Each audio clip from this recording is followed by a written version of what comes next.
Bismillahirrahmanirrahim. Assalamualaikum warahmatullahi wabarakatuh. Selamat pagi rekan-rekanku semuanya. Apa kabarnya pada pagi hari ini? Kami sapa dulu rekan-rekan mahasiswa dari jurusan Manajemen Perdagangan Politeknik Pratama di Purwokerto. Apa kabarnya pagi hari ini? Semoga rekan-rekan semuanya dalam keadaan sehat dan juga tetap bersemangat.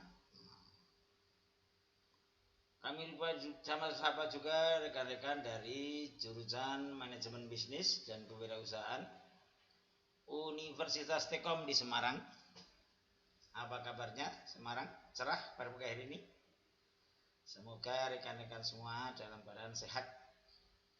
Pun juga tak lupa rekan-rekan dari jurusan Manajemen STS Tekom Kartasura. Semoga rekan-rekanku semuanya dalam keadaan sehat, tidak kurang suatu apa. Amin. Begitu juga Pak Jailani di sini dalam keadaan sehat, tidak kurang suatu apa. Semoga kita bisa bersyukur dengan kesehatan yang ada pada kita, berkah umur kita untuk melakukan hal-hal yang positif.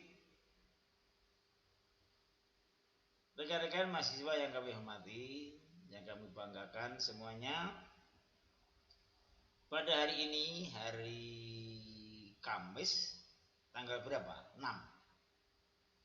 Tanggal 6 Oktober 2022. Kita melakukan perkuliahan melalui kuliah online untuk mata kuliah teori organisasi. Sebelum kita membahas tentang materi perkuliahan pada pagi hari ini, untuk pertemuan yang pertama, seperti biasa kita perkenalan dulu, agar nanti dalam melakukan perkuliahan kita yang kita rencanakan 16 kali pertemuan, kita bisa saling melengkapi, saling komunikasi dan saling melengkapi. Baik rekan-rekanku semuanya, nama saya Jailani, alamat Karanganyar, Surakarta. Kalau persisnya Krendowahono RT 3 RW 3 Gondangrejo Karanganyar. Kalau bagi rekan-rekan yang jauh, yang dari Semarang, yang dari Purwokerto, dari Solo arah ke utara, dari terminal Solo, dari Tonadi ke utara kira-kira 12 km. Selain sebagai diberi amanah untuk mengajar mata kuliah teori organisasi sebagai staf pengajar di STS Tekom Kartasura, aktivitas Pak Jailani sampai saat ini sejak dari mahasiswa dulu adalah aktivis organisasi. Saat ini dalam organisasi formal sebagai Ketua Forum Pengembangan Ekonomi Daerah Kabupaten Karanganyar. Di sana sangat strategis, yang terdiri dari dinas-dinas terkait, kelompok-kelompok pelaku usaha kecil menengah, kemudian juga anggota legislatif. Pengalaman organisasi sejak dari mahasiswa sampai saat ini, hari ini, yang paling mengesankan pengalaman organisasi Pak Jailani tahun 99. Ketika 98 saat reformasi, mungkin rekan-rekan belum pada ingat ya 98. Ada yang sudah ingat, ada yang belum. 98 reformasi, pergantian kepemimpinan nasional antara Orde Baru kepada Orde Reformasi. Nah, 99 terjadilah pemilu. Pak Jailani aktif dalam waktu itu, aktif masuk dalam suatu organisasi partai politik, jadi politisi ya. Dan sebetulnya saat itu terpilih jadi anggota DPRD. Sudah terpilih, SK sudah di tangan, seragam sudah diberikan, tapi mendekati pelantikan Pak Jailani mundur. Kalau kawan-kawan di politisi, di birokrasi, di Karanganyar, melihat Jailani hebat, Jailani idealis. Betulnya enggak, Jailani mergo bodoh. Tapi di balik itu saya bersyukur Allah menunjukkan jalan yang terbaik untuk diri Jailani. Mungkin kalau saat itu Jailani masuk jadi anggota DPRD, mungkin bajunya sudah oranye, tidak baju biru seperti ini. Dan tidak akan ketemu dengan rekan-rekan semuanya. Itu yang kami syukuri. Oke, begitu kaitannya dengan perkenalan singkat tentang Pak Jailani. Kemudian pada pertemuan pertama ini kita masih menyampaikan terkait dengan kesepahaman atau kontrak perkuliahan. Kontrak perkuliahan ini jangan dipahami sebagai suatu tekanan atau beban bagi rekan-rekan mahasiswa. Kontrak perkuliahan ini menjadi kesepakatan kita bersama. Agar apa? Kita bisa saling mengoreksi. Pak Jailani meskipun diberi amanah untuk menjadi pengampu mata kuliah teori organisasi juga banyak kekurangan dan kesalahannya. Begitu juga sebaliknya. Nah, kontrak perkuliahan ini kita harapkan menjadi pegangan kita bersama. Anda sebagai mahasiswa dan Pak Jailani sebagai tenaga pengajar atau pengampu mata kuliah. Yang pertama perlu kita sepakati bahwa rencana perkuliahan untuk mata kuliah teori organisasi kita rencanakan 16 kali pertemuan. Dengan perincian 2 kali untuk evaluasi atau untuk ujian. Yang pertama untuk ujian tengah semester, yang kedua untuk ujian akhir semester. Dengan demikian, perkuliahan efektif untuk materi kita rencanakan 14 kali pertemuan. Sepakat nggih? Kemudian yang kedua, terkait dengan kehadiran. Meskipun kita melakukan perkuliahan online, tingkat kehadiran kita sepakati kita tetapkan 60% dari kehadiran. Jadi kalau seandainya kita mengalokasikan 16 kali, 60%-nya berarti sekitar berapa? 9 atau 11. Oke. Nah, kemudian terkait dengan nilai. Nilai mahasiswa yang nanti keluar menjadi nilai di KHS atau hasil studi itu merupakan gabungan dari ujian tengah semester, ujian akhir semester, kemudian tugas kalau nanti ada tugas. Diakumulasikan menjadi nilai akhir. Nah, untuk mengikuti ujian tengah semester dan ujian akhir semester, syaratnya absensi harus 60%. Kemudian ada pertanyaan, Pak, nah kalau tidak 60% apa kemudian tidak boleh ujian, Pak? Bisa, asal konfirmasi sehingga nanti bisa diberi untuk kompensasi apakah tugas atau apa. Begitu nggih terkait dengan kontrak perkuliahan untuk mata kuliah teori organisasi. Begitu rekan-rekan, disepakati nggih? Kontrak ini agar menjadi pedoman kita bersama, ya mahasiswa ya dosennya.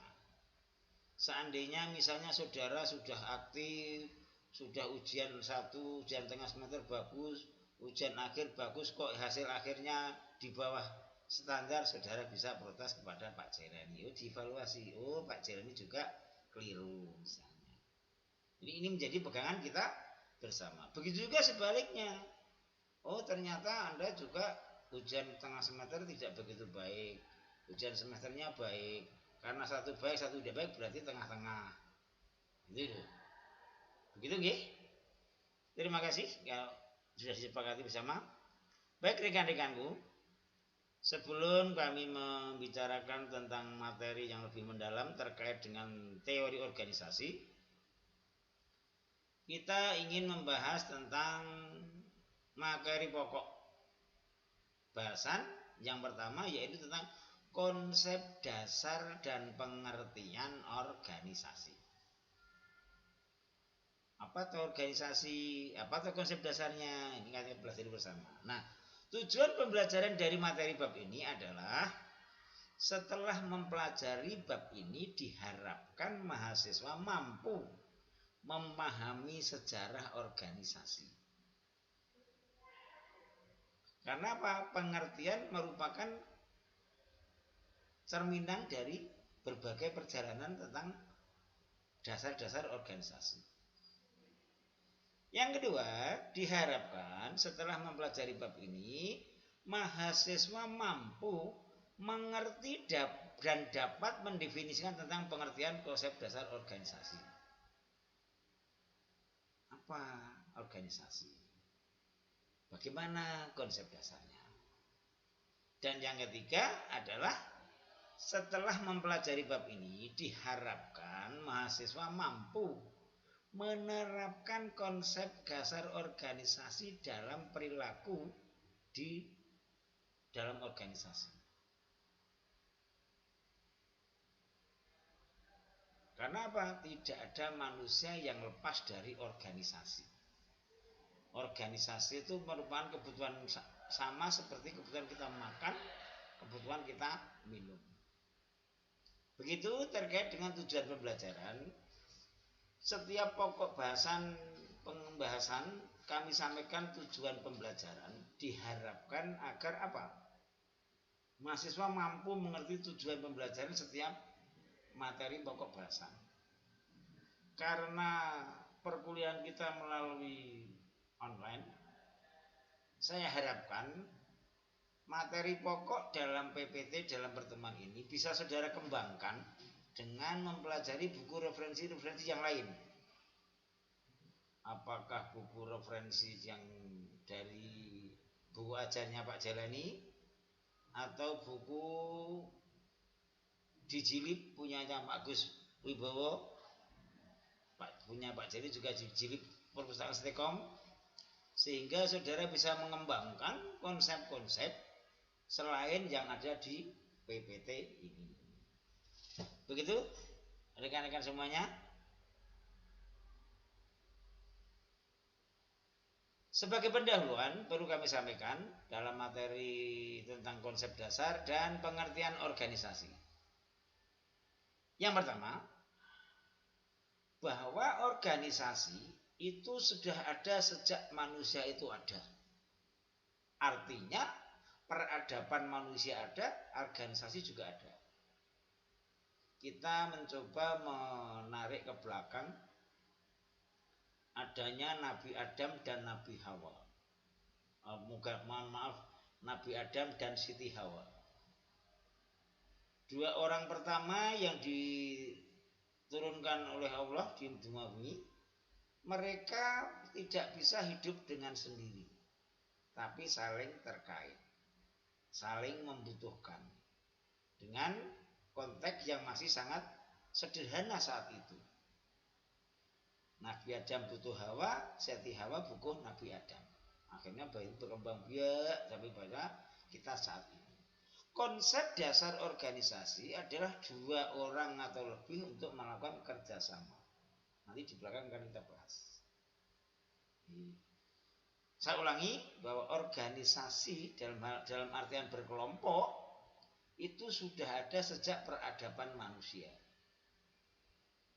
Manusia butuh laki-laki, butuh perempuan, perempuan butuh laki-laki, laki-laki butuh makan, perempuan juga butuh makan. Bagaimana makan ini bisa dicari bersama-sama, meskipun sangat sederhana saat itu, mencari buah-buahan, mencari tumbuh-tumbuhan, belum dimasak seperti Kentucky saat ini gitu,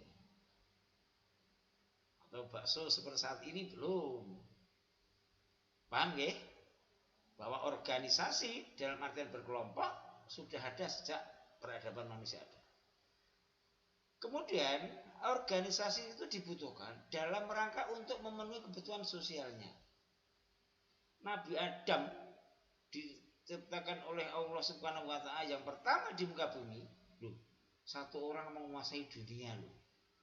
Mau memakai apapun, mau makan apapun bisa.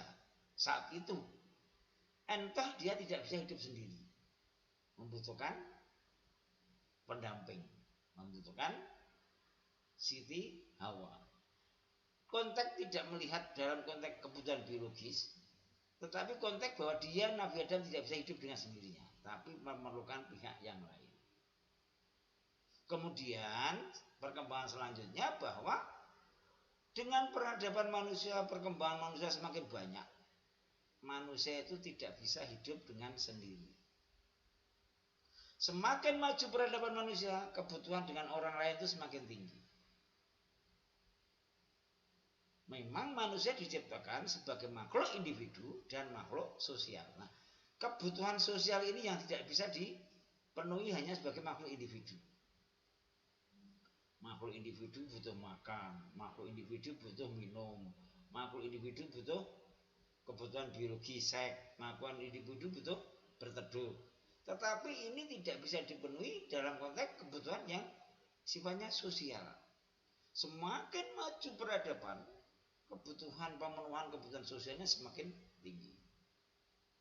Saat ini era yang sangat maju dengan era digital saat ini, era milenial saat ini, saudara bisa siapa yang bisa hidup dengan sendiri? Sehebat apapun, sekaya apapun, saya ingin tanya, siapa yang bisa hidup dengan sendiri? Tidak akan bisa. Nah, dari perjalanan ini, dari sejak manusia purba, peradaban manusia ada, kemudian bagaimana dalam pemenuhan kebutuhannya manusia membutuhkan pihak lain dengan pemenuhan kebutuhan sosialnya. Kemudian dalam perkembangan peradaban selanjutnya, zaman berkembang dengan modern saat ini, kebutuhan sosial itu menjadi sangat penting. Orang tidak bisa memenuhi kebutuhan sendiri sehebat apapun dia, sekuasa apapun dia, sekaya apapun dia, tidak akan bisa memenuhi pemenuhan kebutuhannya sendiri. Dalam hal ini pemenuhan kebutuhan sosial. Para bos-bos, para ndoro-ndoro, para raja-raja itu justru memerlukan orang lain yang sangat banyak karena apa-apa minta dilayani. Itu sebagai introduction pendahuluan dalam konteks kita mempelajari organisasi. Sebelum kami lanjutkan, kalau ada yang bertanya dulu, monggo silakan. Ada?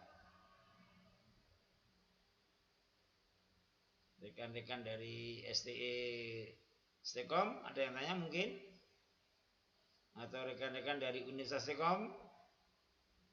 Biasanya ada yang tanya lewat WA, nggak?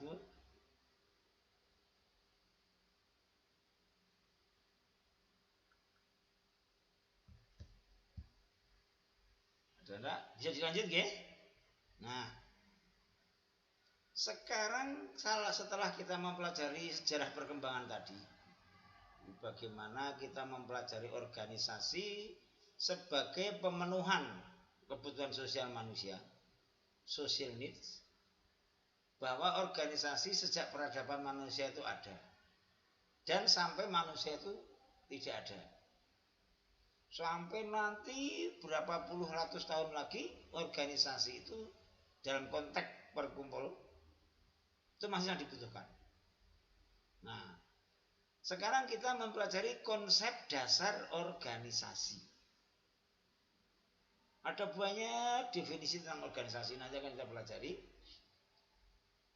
Kita ingin menekankan konsep dasar organisasi ditinjau dari sifat manusia yang mempunyai dua sifat yang tidak bisa dipisahkan, seperti mata uang. Satu sebagai maksud individu dengan kebutuhan-kebutuhan individu, kebutuhan-kebutuhan anatomis biologis. Yang kedua adalah sebagai makhluk sosial. Dalam pemenuhan kebutuhan individu, kita tetap membutuhkan pihak lain atau kebutuhan sosial. Disinilah organisasi. Kita butuh makan, kita memerlukan bantuan orang lain. Kita butuh minum. Kita memerlukan pihak yang lain. Nah, kembali kita mempelajari tentang konsep dasar organisasi.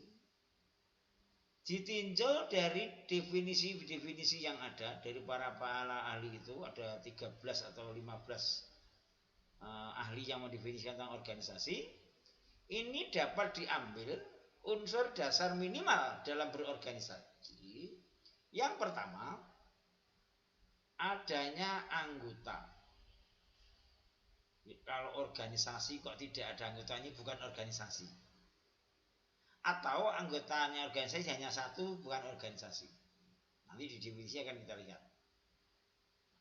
Anggota dalam organisasi adalah manusia, bukan laptop, bukan HP, bukan hewan, dan bukan tumbuhan. Adanya anggota, dan anggotanya adalah manusia. Dengan demikian, organisasi cenderung ataupun punya potensi untuk terjadi pergesekan maupun konflik. Karena apa? Anggotanya adalah manusia. Kalau anggotanya laptop atau komputer rewel, rusak, servis, tidak bisa diservis, singkirkan, ganti yang lain. Tapi kalau manusia tidak semudah itu. Ya. Selain itu, manusia punya sifat-sifat yang kompleks. Sudah dapat ini minta itu, sudah dapat itu minta yang lain, terus akan berkembang terus. Ini sifat manusia. Kalau dalam bahasa agama Islam, Allah menciptakan manusia dengan sifat yang halunga, nganyalke. Nah, dalam berorganisasi, karena adanya anggota dan anggota itu manusia, sehingga potensi konflik mesti ada. Itu harus dipahami. Setelah anggota itu sudah kita pahami kompleksitasnya, manusia dengan segala nganyalke-nya tadi, halungannya tadi. Konsep dasar, unsur dasar yang kedua, organisasi adalah untuk bekerja sama. Ketika kita mengumpulkan anggota, ayo berorganisasi, itu masih gampang. Tapi kalau untuk kemudian konsep yang kedua, untuk bekerja sama, agak ada permasalahan. Loh, kok kerja sama? Loh, kok begitu? Loh, kok begini? Nah, kalau sudah bekerja sama, sudah agak goyah. Artinya apa? Potensi konflik yang saya sampaikan di depan tadi sudah akan mulai muncul. Apalagi untuk unsur yang ketiga, untuk mencapai tujuan bersama. Ini sudah mulai gonjang-ganjing. Jadi organisasi adalah terdiri dari anggota, dan anggotanya adalah manusia.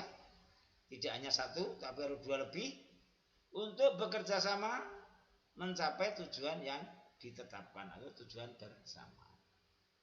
Itu terkait dengan konsep dasar kita organisasi. Nah, dalam definisi ada banyak sekali. Sudah bisa mempelajari bukunya Pak Agus ada, bukunya Pak Jailani ada, di buku ajar.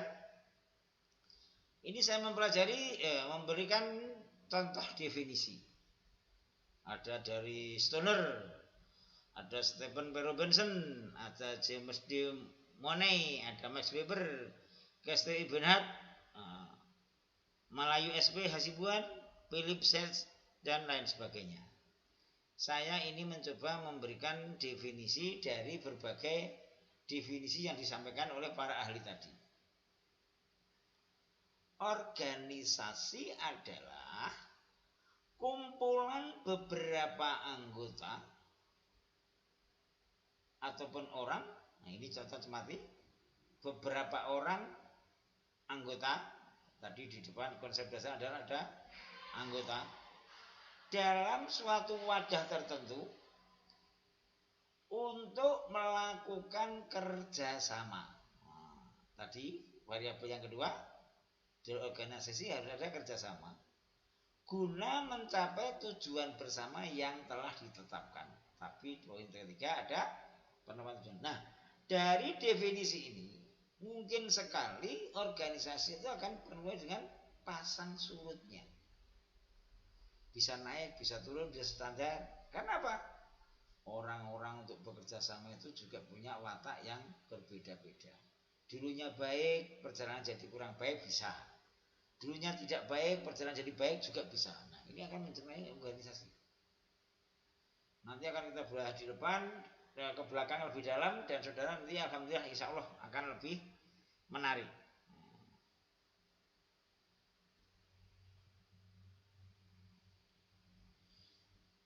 Kita menawarkan definisi dari Profesor Sondang F. Siagian. Organisasi adalah setiap bentuk persekutuan antara dua orang atau lebih. Tolong dicermati, dua orang atau lebih. Sehingga kalau satu orang bukan organisasi gitu. Tapi terkadang ada juga yang satu orang mengaku-ngaku organisasi bisa. Mengaku tokoh masyarakat. Yang saling bekerja sama, saling terkait secara formal dalam rangka mencapai tujuan yang ditetapkan. Dalam kaitan yang antara seseorang yang satu dengan yang lain dengan alasan ada atasan dan bawahan. 3 prinsip dasar tadi masuk dalam definisinya Profesor Sondang P. Siagian. Ya enggak? Ada anggota bekerja sama mencapai tujuan yang ditetapkan. Begitu untuk pertemuan yang pertama, kita membahas tentang sejarah perjalanan organisasi, kita membahas tentang unsur dasar, konsep dasar, di mana organisasi terdiri dari 3 unsur minimal, meskipun nanti bisa kita kembangkan sesuai dengan kepentingan dalam organisasi. Dalam definisi ada banyak sekali definisi, ada 15 atau 13. Saya mencoba menawarkan yang satu dari Profesor Sondang Siagian dan yang satunya lagi dari Pak Jani yang merangkum dari definisi beberapa ahli tadi. Untuk pertemuan yang pertama ini kita mencoba menawarkan terkait dengan kerangka bahasan dalam kita mempelajari teori organisasi. Di mana kita merupakan nanti rencana 14 kali pertemuan yang dimulai dengan struktur organisasi. Kemudian yang tadi pengertian dasar dan pengertian, ini kebalik ini. Kemudian yang ketiga evolusi teori organisasi. Kemudian arti pentingnya mempelajari teori organisasi. Kemudian bagaimana organisasi yang efektif. Dilanjutkan dengan prinsip-prinsip organisasi, yang kemudian lingkungan organisasi, yang selanjutnya adalah perilaku organisasi, kemudian perilaku kelompok. Nah, nanti akan kelihatan bedanya perilaku organisasi dan perilaku kelompok itu seperti apa. Nanti saudara akan melihat, sudah ada perilaku organisasi, kok ada perilaku kelompok Pak. Nanti kita belajar lebih mendalam. Selanjutnya adalah budaya organisasi. Mana budaya organisasi, seperti apa konteksnya, bagaimana pengembangan dan segala macam. Kemudian yang selanjutnya adalah manajemen konflik. Di depan sudah kami cuplik sedikit terkait dengan organisasi itu tidak mungkin tidak ada konflik. Pasti ada konflik. Yang membedakan konflik itu sampai mencuat keluar atau bisa diselesaikan di dalam. Nah, ini ada yang namanya manajemen konflik. Kemudian kita lanjutkan dengan birokrasi dan kekuasaan. Dalam organisasi ada pembagian tugas, ada pembagian kewenangan, ada pembagian job. Hingga nanti ada yang namanya birokrasi dan kekuasaan. Kemudian yang selanjutnya kita bicara tentang kepemimpinan atau manajerial. Nonsense organisasi tanpa bicara kepemimpinan. Mohon maaf, baterainya baru drop.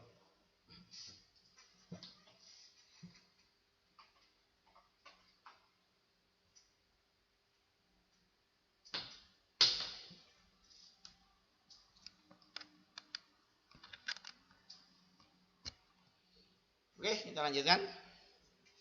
Kemudian yang terakhir adalah perubahan organisasi. Dengan pertambahnya waktu, dengan berjalannya waktu maupun perjalanan kegiatan organisasi perlu berubah. Selain itu, perubahan organisasi juga disebabkan karena apa? Perubahan lingkungan. Perubahan organisasi juga diakibatkan oleh perubahan kepemilikan organisasi dan segala macam. Nanti akan kita pelajari dalam pembahasan kita tentang mata kuliah teori organisasi. Sebelum kami tutup, perlu kami sampaikan terkait dengan buku referensi.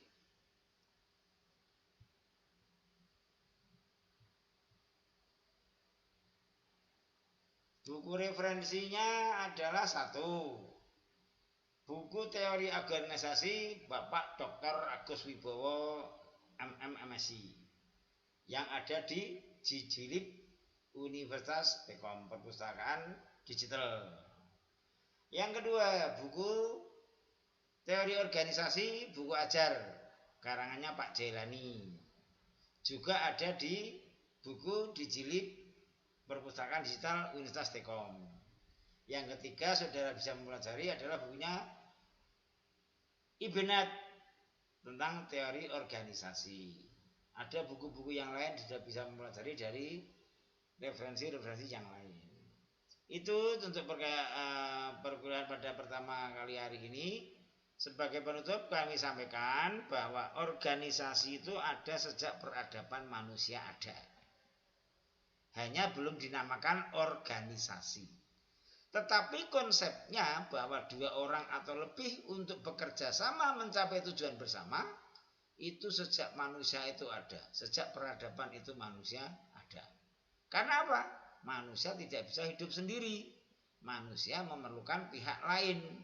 Manusia sebagai makhluk individu dan manusia juga sebagai makhluk sosial. Definisi tentang organisasi ada banyak sekali, tapi minimal unsur yang ada dari sekian banyak definisi itu mesti harus ada anggota, mesti untuk bekerja sama, yang ketiga mesti untuk mencapai tujuan bersama. Itu terkait dengan perkuliahan pada pagi hari ini sebagai kuliah pertama. Untuk sebagai bahan evaluasi dan bahan diskusi. Setiap pokok permasalahan, pembahasan pokok bahasan kami berikan soal untuk diskusi dan evaluasi. Tidak harus dikumpulkan. Saya ulang, saya tegaskan, tidak harus dikumpulkan untuk bahan diskusi dan evaluasi dengan teman-teman. Kalau tidak teman, ya dengan sendiri. Mungkin dengan adiknya atau dengan pacarnya gitu. Kita berdiskusi. Nah, kalau ada permasalahan baru ditanyakan kepada dosen pengampu mata kuliah teori organisasi. Untuk kelas-kelas yang lain itu banyak yang tanya, gimana Pak dikumpulkan lewat apa, di mana? Tolong dibaca ya, bahan diskusi. Begitu yang kami sampaikan rekan-rekan semuanya. Kalau ada pertanyaan kami tunggu dulu. Kalau tidak ada, sebelum kami akhiri, kami ucapkan banyak terima kasih dan apresiasi yang tinggi atas kerjasama dan komitmen dari rekan-rekan semuanya. Perkuliahan lewat daring dapat berjalan kalau kita bisa saling mengerti dan memahami, saling mengoreksi dan saling merevisi. Pak, ini begini, ini begitu, kita saling merevisi. Kita saling membangun komunikasi sehingga kita melakukan kuliah melalui online ini bisa berjalan dengan baik. Saya juga mohon dimengerti juga, setiap perkuliahan ini kelasnya banyak sekali. Hari ini 7 kelas. Jadi sebelum memulai kami persiapan itu sudah ada WA bermacam-macam. Tidak dibalesi juga nggak enak, dibalesi juga makan waktu. Jadi mohon kita saling mengerti. Kalau toh seandainya ada keterlambatan ya karena posisinya seperti itu. Kalau kelasnya 1 jam 8 langsung mulai oke. Tapi terkadang kita sudah mau mulai, mau siap-siap, WA berdirian minta ampun teman-teman. Kalau kadang juga ada yang keliru, WA-nya tidak jamnya, tanya kenapa Pak kok tidak keluar-keluar loh, malah dicek tiba bukan jamnya dan segala macam. Oke rekan-rekanku mahasiswa, tidak apa, itu menjadi bagian dari dinamika kita, kemudian semoga kita ke depan menjadi lebih baik. Sebelum kami akhiri, kami mohon maaf apabila dalam penyampaian banyak kekurangan, banyak kekhilafan. Akhir kata kami akhiri, assalamualaikum warahmatullahi wabarakatuh. Terima kasih.